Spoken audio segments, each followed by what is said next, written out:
Okay, magandang umaga po sa lahat na tumatangkilik sa akin. Ako po si Jer na muling nagbabalik sa YouTube channel.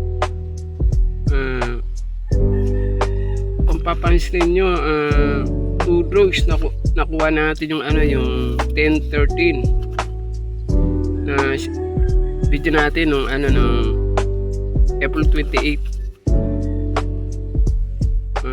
5 PM 10-13 tumbukan na nasungkit natin. Walang din kung may mga nakakuha din po.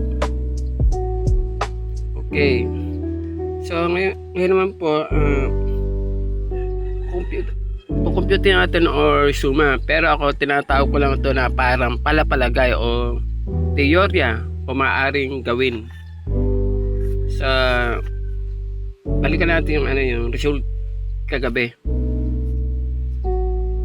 Ito pang result kagabi, pinaka final draw sa buong maghapon or natapos ang isang araw, at ito tayo nagbabalik. So ganito, 2 PM to 1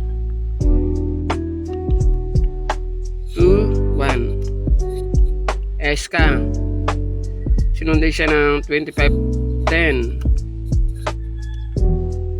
5-2 last draw kagabi ng PM po. So ganito, ito pwede 16,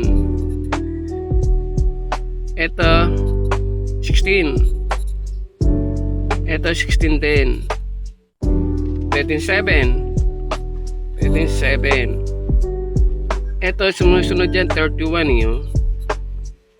Ito 31 din. Kasi baliktad lang kumbaga yung 10, 1. Traps lang nila ito yung yung 10. Okay. 3, okay. 10 magiging 3-1. So 10-3-1, 16-3-1. Okay. Ito ang pwede mangyari dyan Pili lang po na naayos sa dinidikta ng ng damdamin. May kasabihan tayo na kapag may taya, may tama or panalo. Ang may tiyaga, may nilaga. Okay?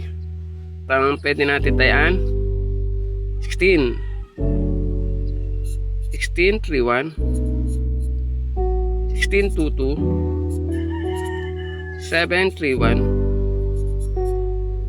7-2-2. Okay. Tulad ko po, tumataya din po ako. Kaya lang isa lang. Kasi kung atin talaga ibibigay or pagbibigyan, isa lang din naman ang resulta lumalabas. Para sa akin dito, ang napipisil ko po dalawa, ito 7-3-1, 7-2-2. Okay. Yan, abang-abang lang po sa mga natin, sa mga pinupost natin sa YouTube. Tapos paki-like and share. Salamat po. Bye-bye.